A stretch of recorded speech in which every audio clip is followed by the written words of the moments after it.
Assalamualaikum warahmatullahi wabarakatuh. Apa kabar anak-anakku? Semoga anak-anakku di rumah selalu sehat sama seperti teman kalian yang PTM di sekolah. Amin. Hari ini hari Jumat 16 Oktober 2020. Masih dengan Ustazah Yuni selaku wali kelas kalian dalam pembelajaran tematik tema 4, subtema 1, pembelajaran 3 dan 4. Silakan disiapkan buku paket tema 4, buku pulpena 4B dan buku tulis serta alat tulis kalian. Kita awali pembelajaran hari ini dengan membaca basmalah. Bismillahirrahmanirrahim. Kita mulai dengan pembelajaran 3. Warisan budaya Indonesia yang dikenal di dunia tidak hanya batik. Di bidang olahraga pun pencak silat salah satu ilmu bela diri khas Nusantara juga merupakan warisan budaya Indonesia. Tahukah kalian tentang pesilat Indonesia? Namun untuk silat akan dibahas pada pelajaran PJOK nanti. Yang akan dibahas hari ini tentang cerita pada halaman 24. Silahkan dibuka buku paket kalian tema 4 halaman 24 tentang semut dan belalang. Silahkan dibaca. Oke. Setelah kalian baca, dalam cerita unsur-unsur penting adalah tokoh, di mana tokoh itu ada dua. Ada tokoh utama dan juga ada tokoh pembantu. Apa itu tokoh utama? Tokoh utama adalah tokoh yang sering muncul, biasanya ada di awal sampai akhir cerita dan juga menjadi pusat cerita. Sedangkan tokoh pembantu adalah tokoh yang berperan sebagai pelengkap atau pendukung tokoh utama. Biasanya tidak sering muncul dalam cerita. Jadi kalau tokoh utama itu dari awal sampai akhir selalu muncul. Tapi kalau tokoh pembantu munculnya hanya sekali-kali saja. Dalam cerita semut dan belalang, tokoh utamanya adalah semut karena dari awal sampai akhir tentang cerita semut. Sedangkan tokoh pembantunya adalah belalang, di mana semut itu bertemu belalang. Cerita yang tokohnya binatang disebut cerita fabel. Apakah cerita fabel? Cerita fabel adalah cerita yang tokohnya adalah binatang.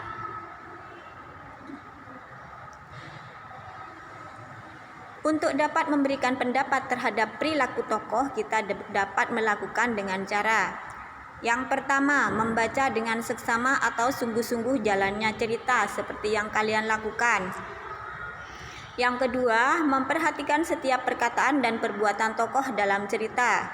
Dan yang ketiga, memperhatikan gambaran lingkungan kehidupan dari tokoh dalam cerita. Kalau cerita semut dan belalang tadi di hutan, itu lingkungan kehidupan di hutan. Lingkungan itu adalah dalam cerita disebut dengan latar, atau tempat terjadinya cerita itu latar. Apakah kalian masih ingat tentang sumber daya alam yang sudah dipelajari kemarin? Apa itu sumber daya alam? Ustazah ingatkan kembali. Sumber daya alam adalah segala sesuatu yang ada di alam dan digunakan untuk memenuhi kebutuhan kehidupan manusia. Contohnya kemarin tumbuhan. Tumbuhan harus dijaga kelestariannya dengan cara tidak menebang sembarangan supaya tidak cepat habis. Tahukah kalian siapa yang bekerja agar lingkungan tetap terlindungi? Ya, mereka adalah pencinta lingkungan. Mereka adalah orang-orang yang bekerja untuk melindungi lingkungan tanpa imbalan atau bayaran. Pencinta lingkungan bekerja di berbagai wilayah. Kalian juga bisa menjadi seperti mereka. Apa Apa tugas pencinta lingkungan? Tugas mereka adalah menjaga lingkungan dari perusakan dan pencemaran akibat ulah manusia. Kalian juga dapat menjadi bagian dari mereka untuk melindungi terhadap lingkungan. Contoh kegiatan yang dapat kalian lakukan untuk menjaga sumber daya alam di sekitar kita. Misalkan sumber daya alam sungai.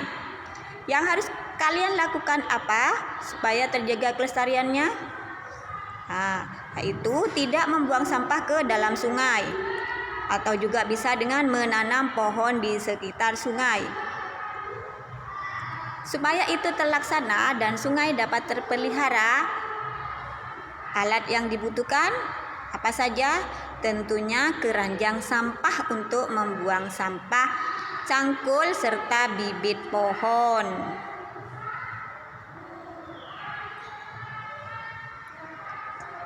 Selanjutnya kita lanjutkan pada pembelajaran 4. Pelajaran berharga apa saja yang harus dimiliki oleh seorang yang bekerja?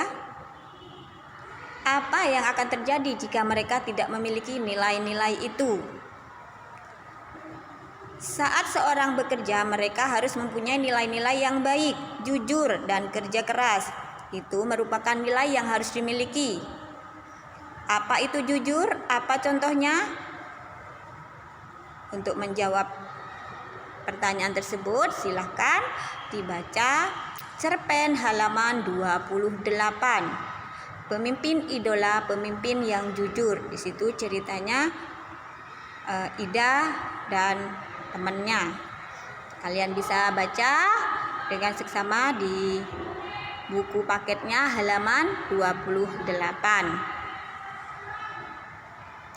Setelah Ustazah baca, ringkasan dari cerita tersebut adalah Ida tidak memberikan contekan saat Gugut meminta Ida untuk memberikan contekan saat ulangan. Karena menurut Ida memberikan contekan merupakan perbuatan tidak jujur. Jadi cerita tersebut adalah ceritanya Gugut yang lupa belajar karena asyik bermain dan ada ulangan matematika. Gugut meminta Ida untuk memberi contekan, namun Ida menolaknya karena menurut Ida itu adalah perbuatan tidak jujur. Sikap Ida dalam cerita yang jujur dan bijaksana perlu kita contoh. Jadi sikap Ida dalam cerita setelah kalian baca itu yang harus kita contoh, harus berperilaku jujur.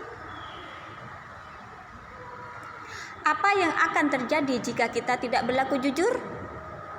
Apabila kita tidak jujur, berarti kita sudah melakukan korupsi kecil-kecilan. Dengan tidak jujur, kita tidak akan dipercaya oleh orang lain. Kalau waktu sekolah sudah biasa tidak jujur, sudah biasa mencontek, itu sama artinya dengan korupsi kecil-kecilan. Jika kalian bekerja nanti, akan terbawa sampai kalian bekerja. Oleh karena itu, mulai sekarang berusahalah dan harus berperilaku jujur dalam hal apapun. Oke? Iya, siap? Alhamdulillah. Sila pertama yang sudah dibahas pada pertemuan sebelumnya mengajarkan bahwa pemeluk agama harus taat dengan aturan agamanya. Setiap agama pasti mengajarkan pemeluknya untuk berbuat jujur. Ketika kita tidak jujur akan membawa dampak bagi diri kita dan orang lain. Semua orang harus jujur, termasuk orang-orang yang bekerja. Benar kata Ida, mungkin ketika sekolah tindakan tidak jujur adalah mencontek. Di sekolah tindakan tidak jujur itu adalah mencontek. Ketika sudah bekerja, tindakan tidak jujur bisa dengan korupsi, yaitu mengambil hal yang bukan miliknya. Jangan sampai terjadi seperti itu. Oleh karena itu, berusahalah dan harus berperilaku jujur. Kesimpulan dari pembelajaran 3 dan 4 adalah bersikap jujur dimanapun kita berada, tetap berusaha dan tidak mudah menyerah, mencintai lingkungan dengan menjaga dan tidak merusaknya, Terima kasih. Itulah pembelajaran pada hari ini. Semoga dapat diterima. Silahkan dicatat di buku catatan kalian. Tugasnya nanti ada di bawah video ini. Kita akhiri pembelajaran hari ini dengan bersama-sama membaca hamdalah. Alhamdulillahirabbil alamin. Semoga bermanfaat bagi kalian. Kurang lebihnya Ustazah mohon maaf. Wassalamualaikum warahmatullahi wabarakatuh.